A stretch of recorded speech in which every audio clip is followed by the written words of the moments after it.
The bullet grazed past Pierce Brennan's hat so close he felt the heat kiss his scalp.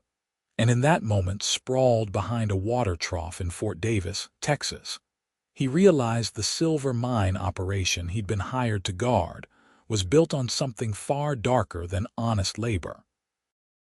It was August 1878, and the desert sun beat down mercilessly on the small mining town nestled in the Davis Mountains.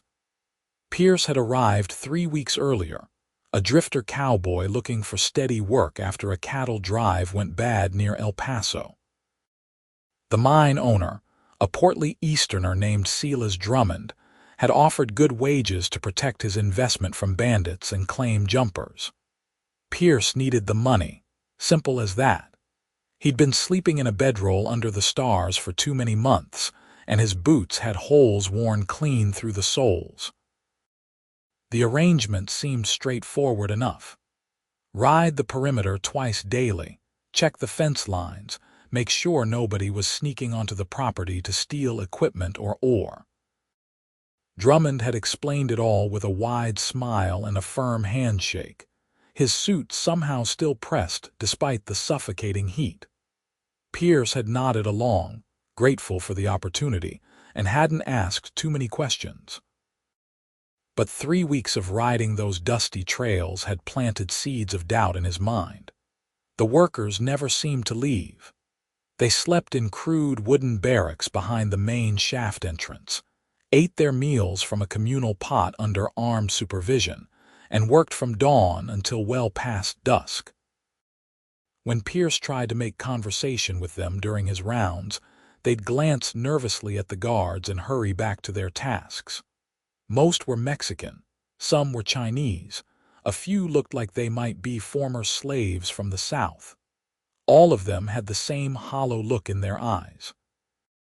Pierce had started paying closer attention. The workers wore chains around their ankles, hidden beneath their trousers but visible when they moved a certain way. The guards carried rifles and watched the miners with the intensity of men guarding prisoners, not employees. And then there was the locked shed near the barracks that Pierce had been explicitly told never to approach. His suspicions had finally driven him to investigate that shed 2 hours ago, right after the midday shift change when most of the guards were eating lunch. He'd picked the lock with a bent nail, a skill he'd learned as a hungry kid in San Antonio, and pushed the door open into darkness. The smell hit him first, unwashed bodies and human waste and despair.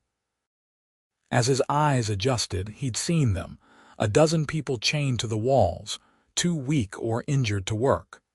A woman had looked up at him with such desperate hope that his heart had lurched in his chest. "Please," she'd whispered, "help us." He'd barely gotten a good look at her face, delicate features smudged with dirt, dark hair matted and tangled, before someone had shouted behind him. Pierce had run, instinct overriding thought, and that's when the shooting started. Now he was pinned behind this water trough while Drummond's men tried to kill him for seeing too much.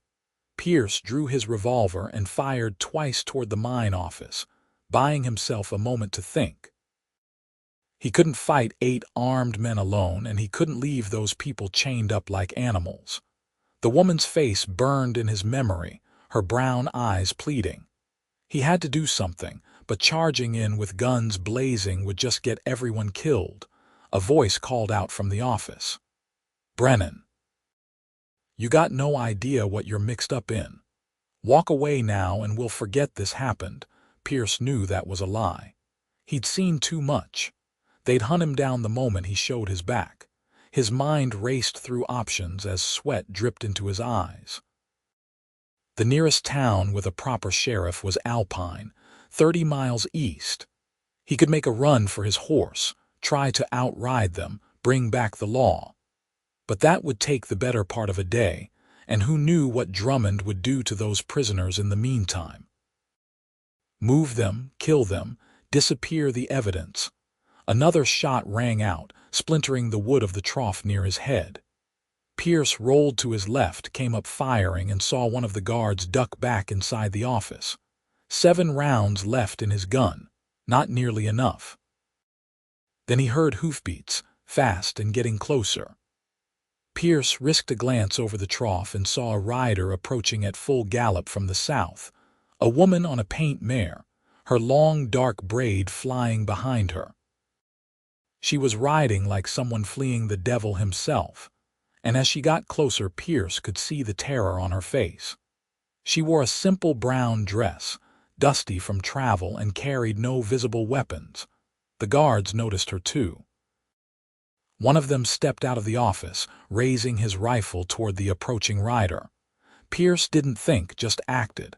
He stood up, aimed, and put a bullet through the man's shoulder. The guard went down screaming, and the woman on the horse veered toward Pierce's position. "Get down!" Pierce shouted. She slid from the saddle with practiced ease, landing in a crouch beside him as bullets kicked up dust around them. Up close, Pierce could see she was young, maybe 23 or 24, with olive skin and fierce dark eyes. She was breathing hard, her chest heaving. "They killed my brother," she gasped. "At the mine. 2 months ago. I've been searching for proof." Pierce stared at her. "You came here alone. I had to know." Her voice broke. "Miguel disappeared and nobody would tell me anything. I tracked him here, asked questions in town. An old man finally told me about the mine, about the workers who go in and never come out." "What's your name?" "Lucia. Lucia Lopez." "Lucia, I'm Pierce, and I think your brother might still be alive." Hope and disbelief warred on her face. "What?" "There's a shed full of prisoners. I didn't get a good look at everyone, but there are men in there." He reloaded his revolver quickly, muscle memory from years of practice. "We need to get them out." "How?" "There's too many guards." Pierce had an idea forming, reckless and probably suicidal, but better than nothing. "The dynamite shack. I've seen them storing blasting powder there for excavation. If we can reach it, cause enough chaos, maybe we can free the prisoners while everyone's distracted." Lucia looked at him like he was insane, which was fair. "That's your plan? Blow something up?"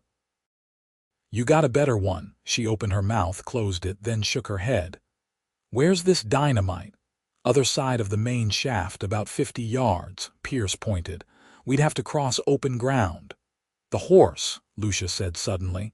"Use my horse as cover. She's trained for it." Pierce looked at the paint mare, who was surprisingly calm despite the gunfire. "That'll work."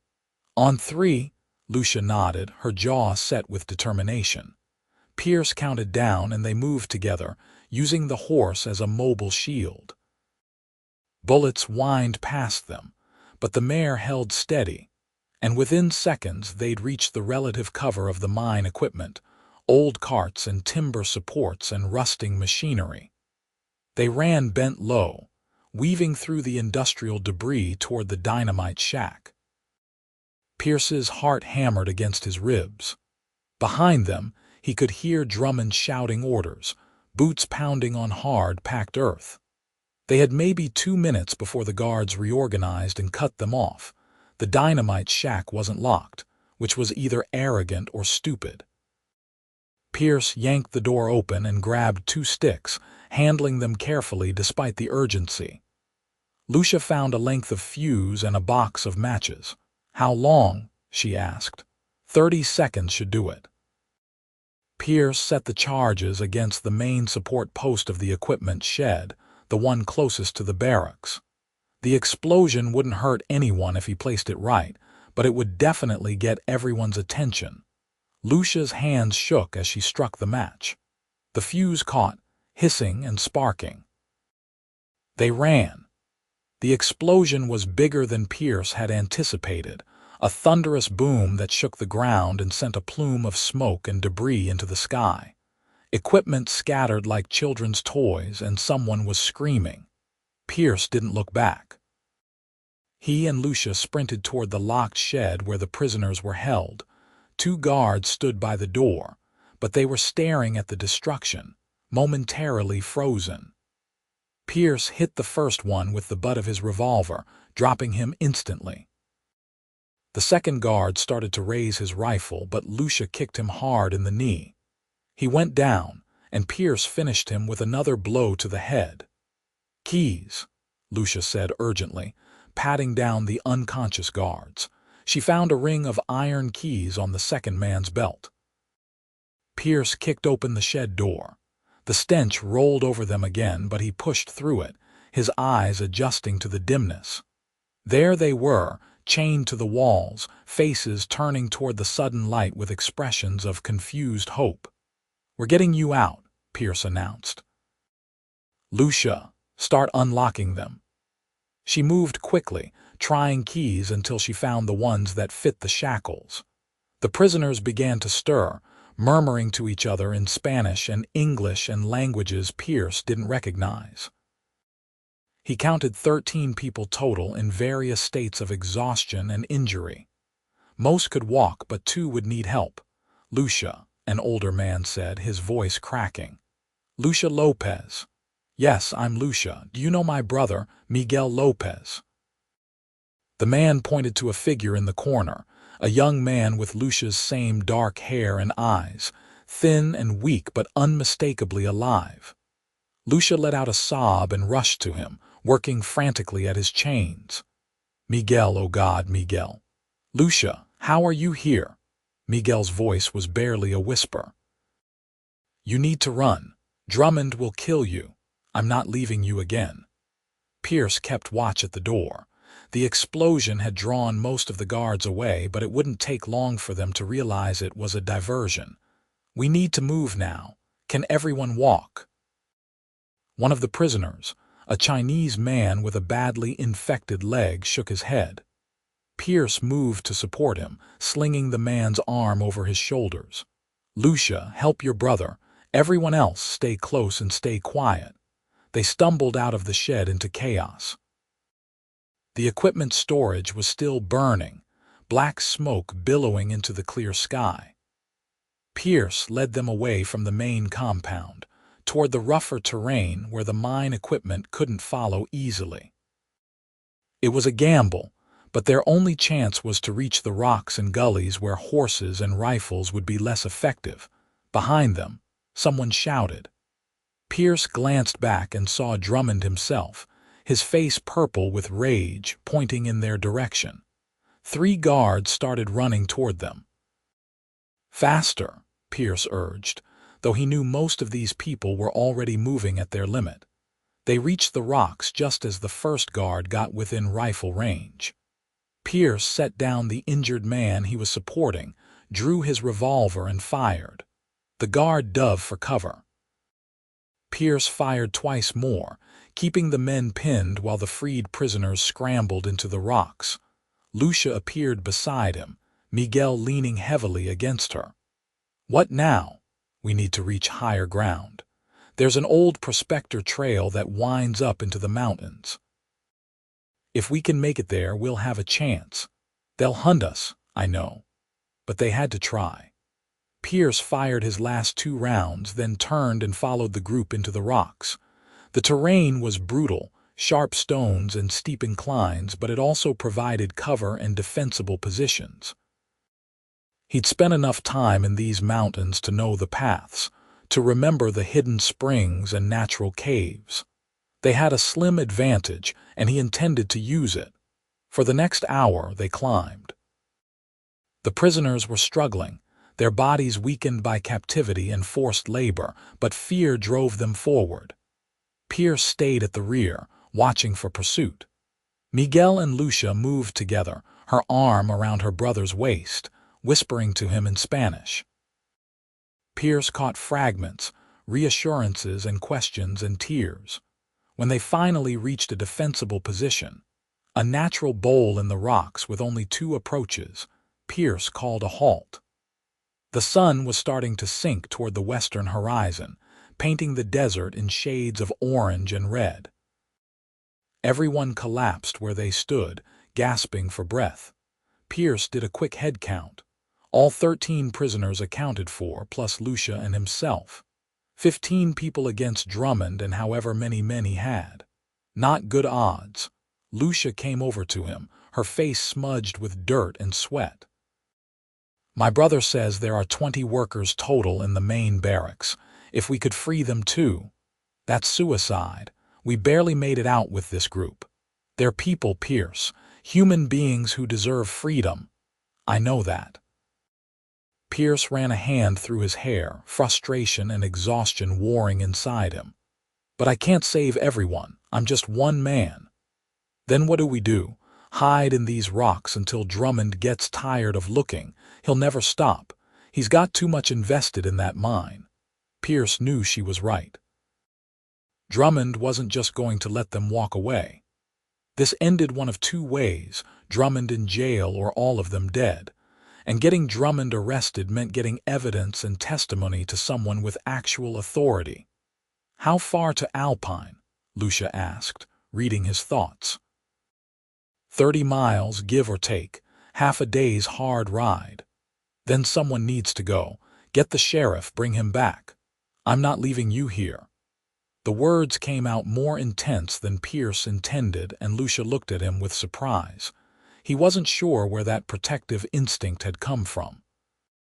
He'd known this woman for maybe 2 hours, but something about her fierce determination and the way she'd ridden straight into danger for her brother had gotten under his skin. I can take care of myself, Lucia said quietly. I don't doubt that. But you don't know these mountains and you're exhausted. We all are. Pierce looked at the freed prisoners, most of them already falling asleep despite their precarious situation. We hold here tonight. At first light I'll ride for Alpine. And if Drummond attacks before then we fight. Lucia studied his face for a long moment, then nodded. Okay, but I'm taking first watch with you. They settled in as night fell over the mountains. Pierce gathered the few weapons they had, his revolver with no ammunition left, a knife, and a rusty pickaxe one of the prisoners had grabbed. Not much, but better than nothing. Miguel fell into an exhausted sleep, his head on Lucia's lap. She stroked his hair gently, her expression soft with relief and lingering fear. Tell me about him, Pierce said quietly. Your brother. Lucia smiled, though it didn't reach her eyes. He's the good one in our family, always was. Our parents died when I was 15. Fever took them both within a week. Miguel was only 12. I raised him, worked as a seamstress in San Antonio to keep us fed. He grew up wanting to help people, talked about becoming a doctor someday. What brought him out here? Money. What else? Lucia's voice turned bitter. He heard about mining work in West Texas, good wages. He wanted to earn enough to send me to school, said I'd sacrificed enough for him. I told him not to go, had a bad feeling about it. But Miguel's stubborn when he sets his mind to something. Runs in the family, Pierce observed. Lucia actually laughed, a small sound but genuine. I suppose it does. He left 6 months ago, promised to write every week. The letters came regularly at first, then they just stopped. 3 months of nothing. I went to the authorities in San Antonio, but they weren't interested in a missing Mexican mine worker, so I came looking myself. That took courage, or stupidity. Lucia looked down at her brother's sleeping face. I didn't know what I'd find. Part of me thought he was dead. Seeing him in that shed, knowing he's alive, it's like I can breathe again for the first time in months.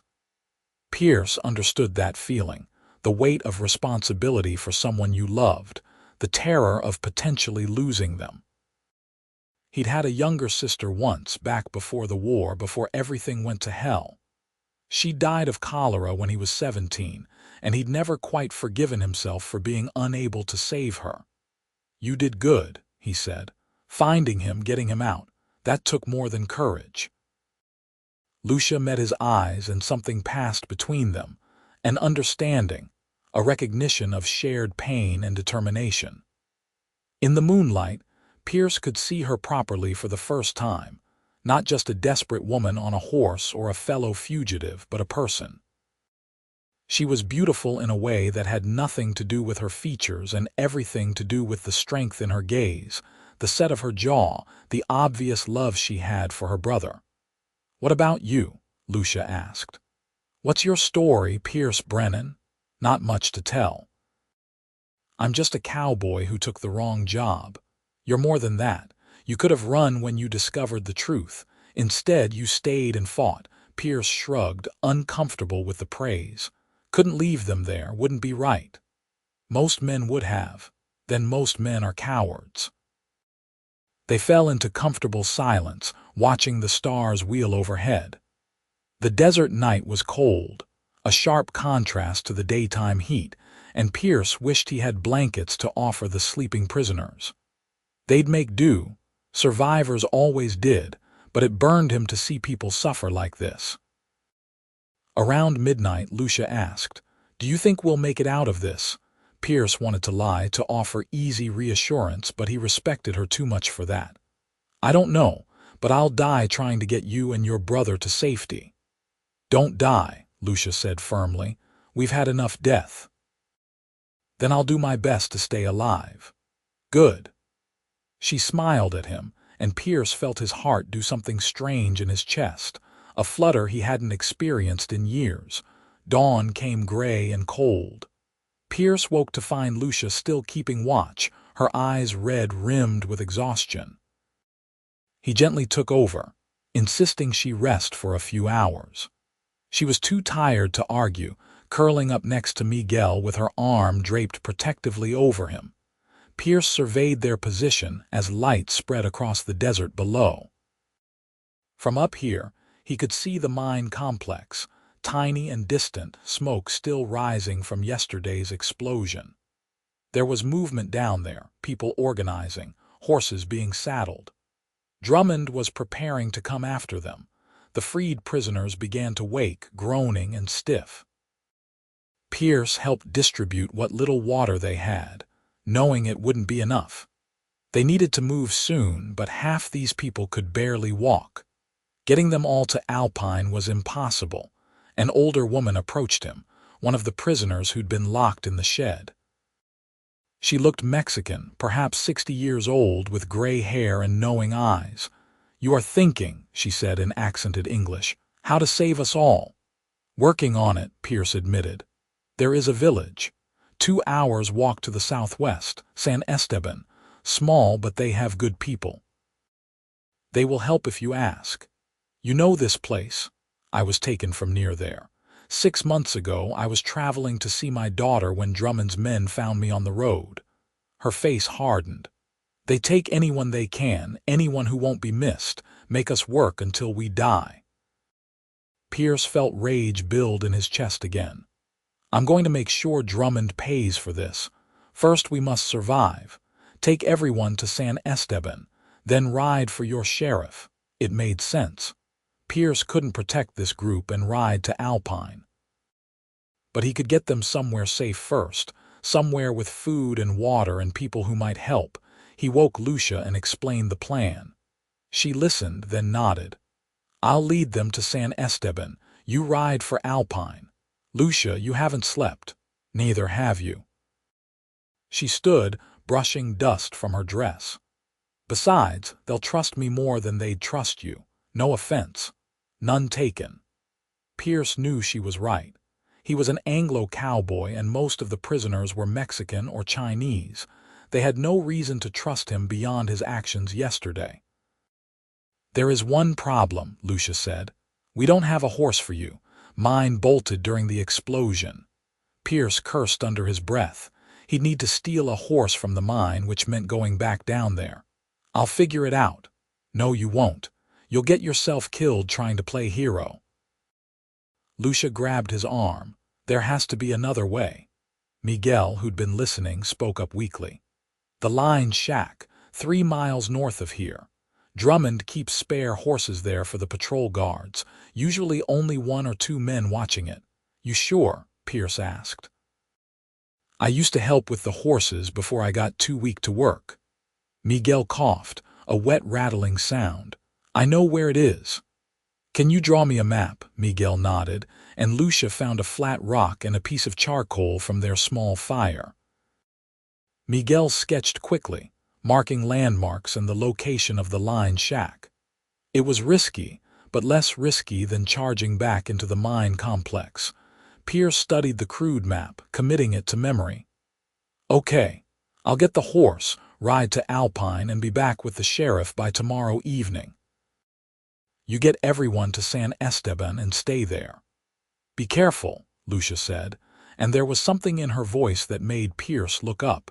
Their eyes met, and for a moment the world fell away. Pierce saw the fear and hope and something else in her gaze, something warm that made his chest tighten. He reached out without thinking and squeezed her hand. "I'll come back," he promised. "I swear it. You better. I didn't save your life yesterday just to have you die today." Pierce smiled. "You saved my life. Pretty sure I was doing fine. You were pinned behind a water trough getting shot at." "That's not fine. Minor setback." Lucia laughed despite everything, and Pierce felt absurdly proud of drawing that sound from her. He wanted to say something more, to acknowledge this strange connection growing between them, but there wasn't time. Drummond's men would be moving soon. Pierce left his revolver with Lucia since he had no ammunition anyway, keeping only his knife. He said brief goodbyes to the freed prisoners, accepting their thanks and prayers. Then he headed north through the rocks, using Miguel's map to guide him. The terrain was rough and the sun was rising fast, turning the air into a furnace. Pierce's throat was dry and his muscles ached, but he pushed forward. 3 miles wasn't far, but in this heat, across broken ground, it felt like 300. He reached the line shack around mid-morning, approaching carefully from above. Just as Miguel had said, there were 2 guards visible, sitting in the shade of the small building, and a corral with 4 horses. Pierce studied the setup, looking for weaknesses. The guards looked bored, passing a canteen back and forth. They weren't expecting trouble this far from the mine. Pierce circled around, using the terrain to stay hidden until he was behind the corral. The horses nickered softly, sensing his presence.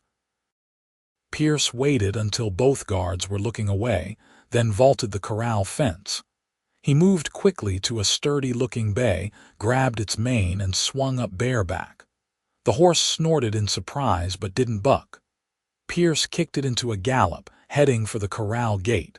One of the guards shouted. Pierce leaned low over the horse's neck as a rifle cracked behind him. The bullet went wide, and then he was through the gate and running flat out across the desert. More shots followed, but Pierce was already out of effective range, putting distance between himself and the line shack with every stride. The horse was fast and strong, and Pierce thanked whatever luck had put this particular animal in that corral.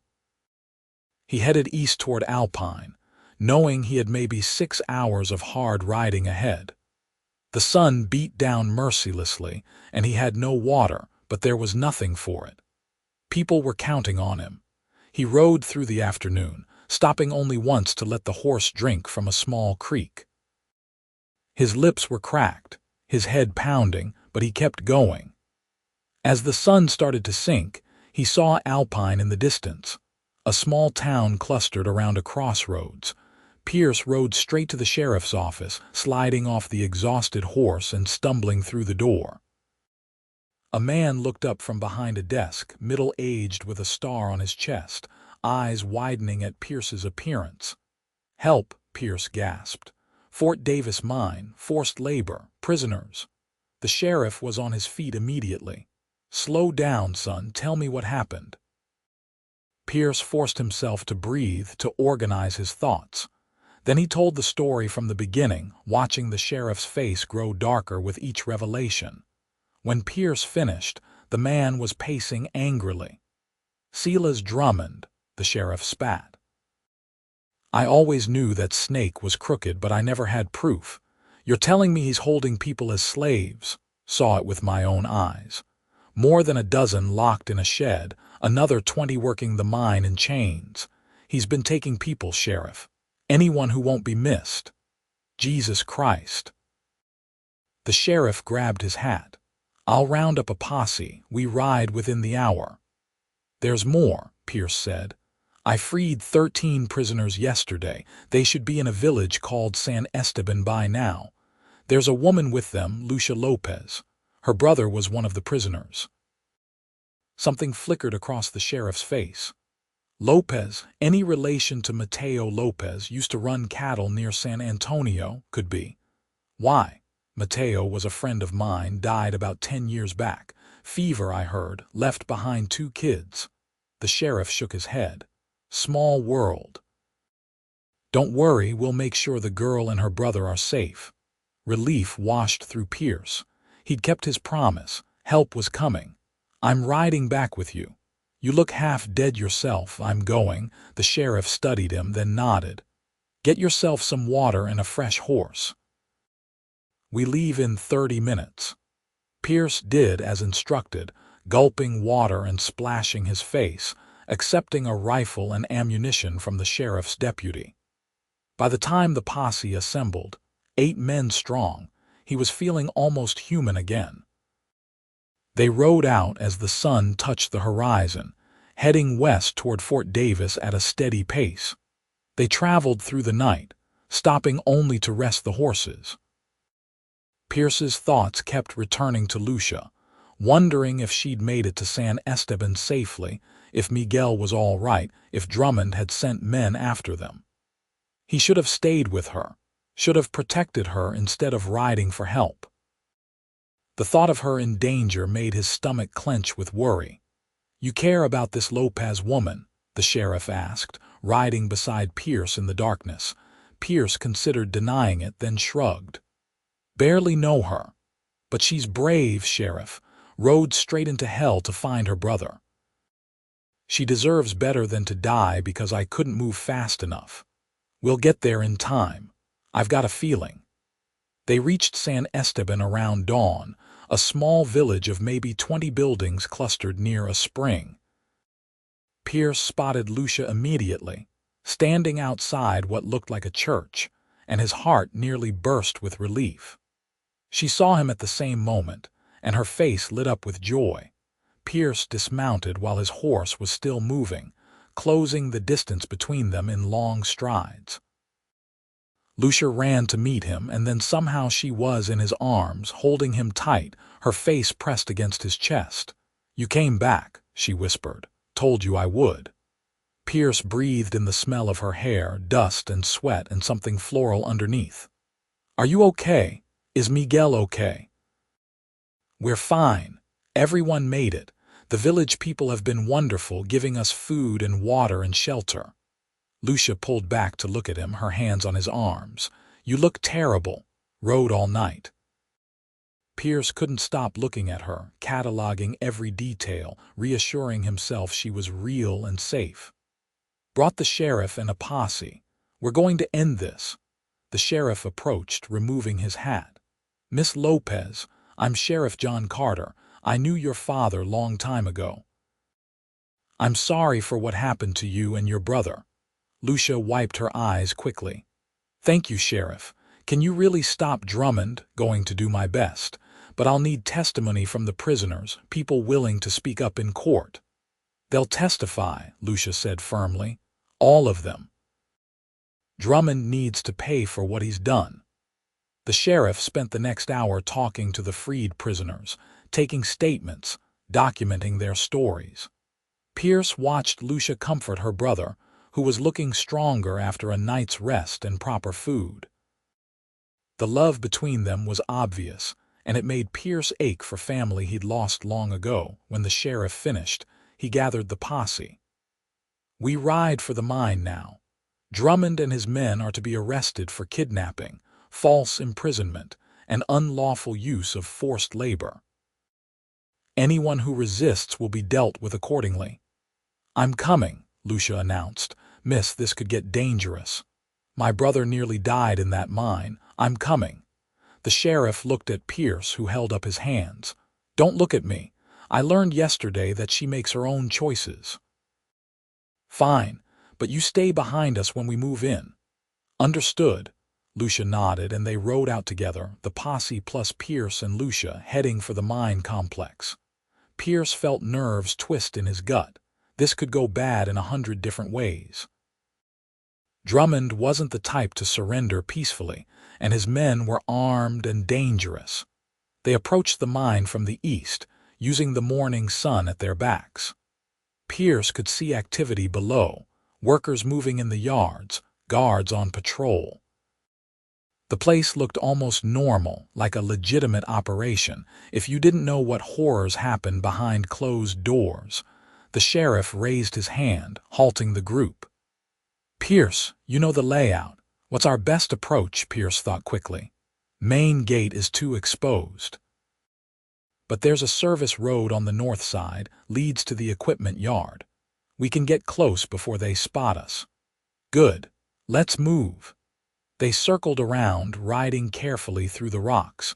Pierce's heart was pounding now, adrenaline surging through his veins. Beside him, Lucia sat straight in her saddle, her face set with determination. She met his eyes, and he saw no fear there, only resolve. When they reached the service road, the sheriff drew his weapon. Everyone ready. Remember, we do this by the law. Announce ourselves. Give them a chance to surrender. Shooting is a last resort. They rode in fast, bursting into the equipment yard before the guards could react. The sheriff's voice boomed across the compound. This is Sheriff John Carter of Alpine. Everyone drop your weapons. Silas Drummond, you're under arrest. For a moment, everything froze.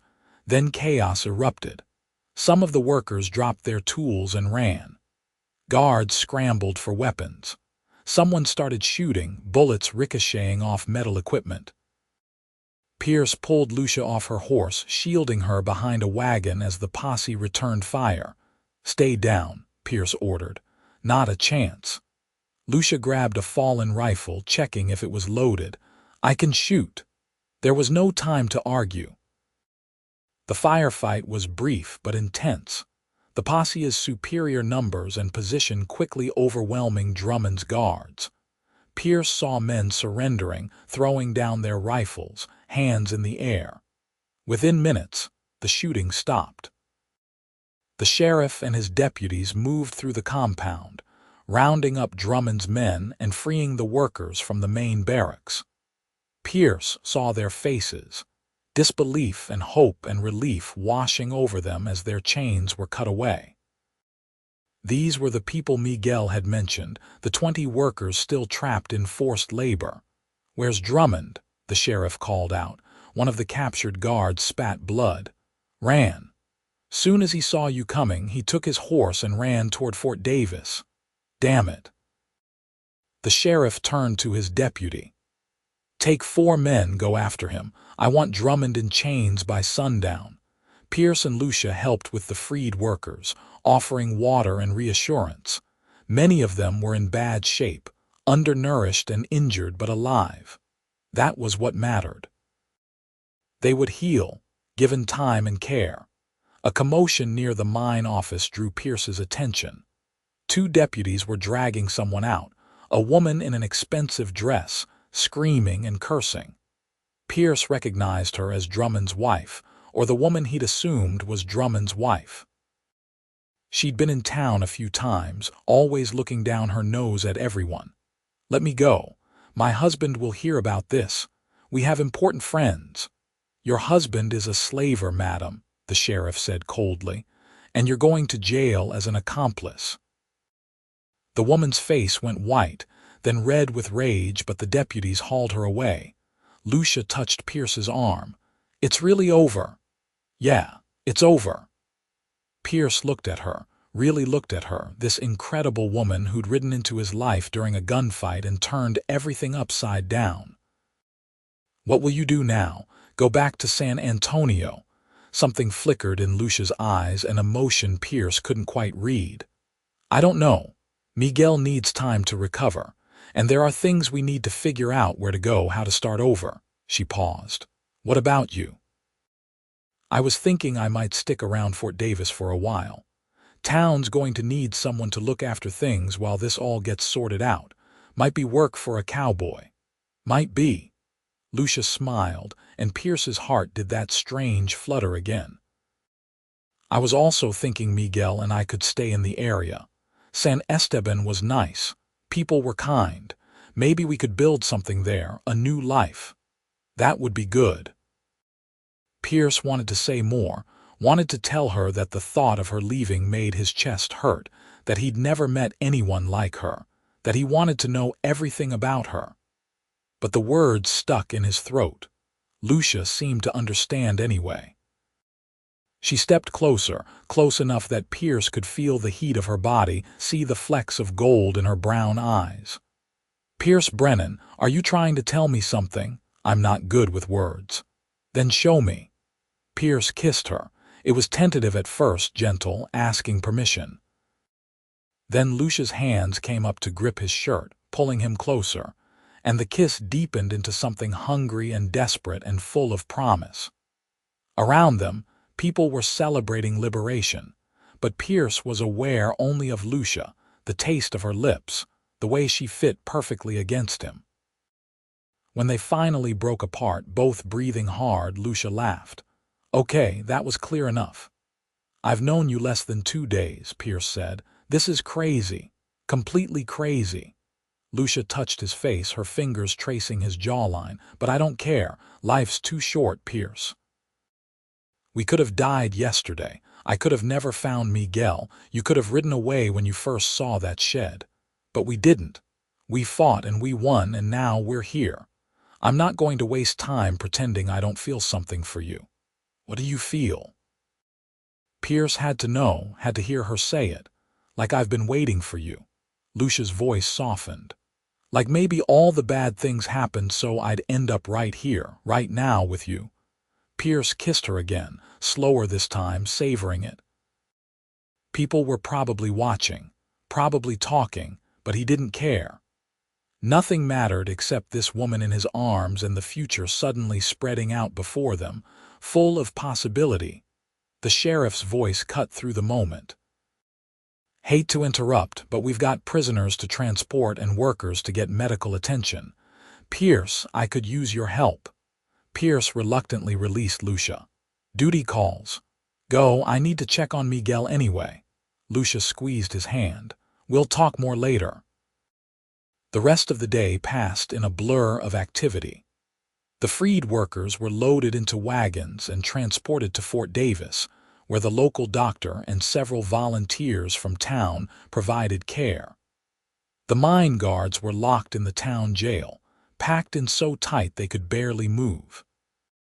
Pierce found himself answering questions, giving testimony, explaining again and again what he'd seen and done.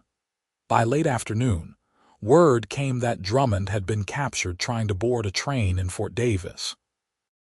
He was brought back in chains, his fancy suit torn and dirty, his face purple with impotent rage. The town turned out to watch him be led into jail, their jeers and insults following him every step. Pierce found Lucia at the doctor's office, sitting beside Miguel's bed. Her brother was sleeping, looking better already with clean clothes and proper food. Lucia looked up as Pierce entered, her face exhausted but content. "How is he?" Pierce asked quietly. "The doctor says he'll make a full recovery. His lungs are damaged from the mine dust, but with rest and clean air he should be fine." Lucia's eyes filled with tears. "I thought I'd lost him forever." Pierce sat beside her, taking her hand. "You never gave up, that's what saved him. We saved him, you and me together." Lucia leaned against Pierce's shoulder and he wrapped his arm around her. They sat like that for a long time, watching Miguel sleep, neither needing to speak. When Miguel finally woke, he looked between them and smiled weakly. "So, my sister and the cowboy who saved us all, should I be worried?" "Very worried," Lucia said, but she was smiling. "Pierce is planning to stick around and I'm planning to let him. Good, you need someone to keep you out of trouble."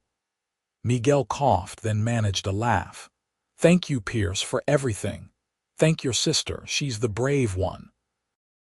Miguel shook his head. You're both crazy, which I guess means you're perfect for each other. The trial happened 3 weeks later. Drummond and his wife were charged with kidnapping, false imprisonment, forced labor, assault, and a dozen other crimes. The testimony from the freed workers was damning, story after story of abuse and cruelty. Pierce and Lucia both took the stand, recounting everything they'd witnessed. The jury deliberated for less than an hour, guilty on all counts. Drummond received 20 years in prison. His wife got 10.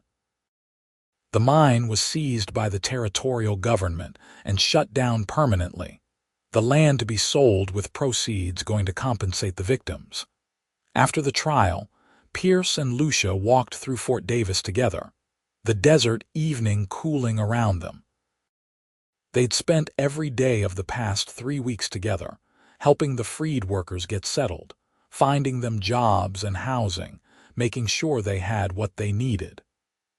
In the process, Pierce and Lucia had grown closer, their connection deepening into something solid and real. I spoke to the land office today, Lucia said. There's a homestead available near San Esteban, 160 acres, good water. Miguel and I could make something of it. Pierce's heart sank. That's good. That's really good. It's too much land for just the two of us, though. We'd need help. Someone who knows ranching, maybe. Someone who could build a life there. Lucia stopped walking and turned to face him. What I'm trying to say is I want you to come with us. Not as a hired hand, Pierce, as family. Lucia, Pierce couldn't breathe. Are you asking me to marry you? I'm asking you to build something with me, with us. Miguel adores you, you know. He told me yesterday that you're the brother he never had, and I. She took a deep breath. I'm in love with you, Pierce Brennan. I know it's fast, I know it's crazy, but I can't imagine my life without you in it. Pierce pulled her close, resting his forehead against hers. I love you too. I have from the moment you came riding in like an avenging angel. You're the bravest, most stubborn, most amazing woman I've ever met. Is that a yes? That's a yes to everything. Marriage, homestead, building a life together. All of it. Lucia kissed him right there in the middle of the street, and Pierce kissed her back, not caring who saw. This was his future, this incredible woman and her brother and a piece of land they'd make into a home. After years of drifting, he'd finally found where he belonged. They married a month later in San Esteban, a simple ceremony in the church with the whole village attending. Miguel stood as Pierce's best man. His health improved dramatically with rest and good food. The freed workers came too, all of them, wanting to celebrate with the people who'd given them back their freedom. Pierce and Lucia moved to the homestead, a small house and barn on good land with a creek running through it. Miguel came with them, though he talked about eventually going to school, studying medicine like he'd always dreamed. Pierce encouraged it, promising they'd find a way to make it happen. The first year was hard, building a ranch from nothing always was. But they worked together, the three of them, and slowly the homestead took shape. They bought cattle, built fences, planted crops. The freed workers from the mine visited often, many of them settling in San Esteban, creating a tight-knit community of survivors who looked out for each other. 2 years after the trial, Lucia gave birth to their first child, a boy they named Daniel. Pierce held his son for the first time and felt something break open in his chest, a fierce protective love he'd never experienced before. Lucia smiled at him from the bed, exhausted but radiant. He has your eyes, she said. He has your stubbornness, I can already tell. Pierce kissed her forehead. Thank you for everything, for finding me, for loving me, for giving me this life. We found each other, Lucia corrected. And I'd do it all again, every dangerous moment, if it meant ending up here with you. Miguel, now studying at a medical college in San Antonio, came home for the birth. He doted on his nephew, declaring Daniel the smartest baby ever born. Pierce watched his brother-in-law with the child and felt grateful beyond words for this family, chosen and fought for and precious. 3 years later, a daughter arrived, Rosa, with Lucia's dark hair and fierce spirit. Then another son, James, quieter and thoughtful. The homestead grew along with the family, expanding from a small ranch to a thriving operation. Pierce hired workers, paid them fair wages, treated them with respect and dignity. The memory of those prisoners in Drummond's shed never left him, driving him to be better, to create something good from the evil they'd witnessed. Lucia opened a school in San Esteban, teaching children to read and write. She threw herself into it with the same fierce determination she'd shown riding to save her brother. The community flourished under her care, and Pierce loved watching her work, seeing the impact she had on people's lives. Miguel finished medical school and returned to San Esteban, opening a practice that served the entire region. He never married, dedicating himself to healing, to making sure nobody suffered the way he and the other mine workers had suffered. He was Uncle Miguel to Pierce and Lucia's children, a beloved figure who always had candy in his pockets and stories to tell. Sheriff Carter became a regular visitor, a friend who'd stood with them during the darkest time. He attended every birthday party, every celebration, accepting Pierce and Lucia as the family he'd never had. The mine sat abandoned in the mountains, a reminder of cruelty and injustice. But Fort Davis itself grew and thrived, attracting honest people looking for opportunity. The town became known as a place where everyone was welcome, where hard work was valued over appearances, where the past didn't define your future. 20 years after that fateful day when Pierce discovered Drummond's secret, he stood on his porch watching the sunset paint the desert in shades of orange and gold. Lucia came out to join him, her hair now streaked with gray, lines around her eyes that spoke of laughter and hardship and countless days under the sun. "What are you thinking about?" she asked, slipping her hand into his. "Everything. Nothing. How lucky I am." Pierce pulled her close. "I was just a drifter cowboy looking for work. I could have ridden away when I saw that shed. Part of me wanted to. But you didn't." "No, I didn't. Because even then, before I met you, I couldn't live with myself if I'd done nothing." Pierce kissed the top of her head. "And then you came riding in and everything changed." "We changed everything," Lucia said. "Together." In the yard, their children played with their own children now, grandchildren running and shouting and laughing. Daniel had taken over the ranch, managing it with his father's integrity and his mother's intelligence. Rosa had become a lawyer, fighting for justice for people who couldn't fight for themselves. James taught at his mother's school, carrying on her legacy of education and opportunity. Miguel still practiced medicine in San Esteban, now elderly but sharp as ever, beloved by everyone who knew him. He joined them for dinner most nights, part of the family in every way that mattered. "You ever regret it?" Pierce asked. "The life we built, it hasn't always been easy." Lucia turned to look at him, her eyes still that same fierce brown that had captivated him 2 decades ago. "Not for a single second. You gave me back my brother. You gave me love and family and a home. You've been my partner in everything, Pierce. My love, my best friend, my conscience when I needed it. Regret? Never." Pierce kissed her as the sun dipped below the horizon, painting their world in twilight colors. Around them, the homestead buzzed with life and love and the legacy they'd built together. It had started with a choice, to fight instead of flee, to care instead of ignore, to love instead of close off his heart. That choice had led him here, to this porch, with this woman, surrounded by family and friends and a community they'd helped create. Pierce thought about the prisoners he'd freed, many of whom still lived in the area, their children and grandchildren now part of the fabric of San Esteban.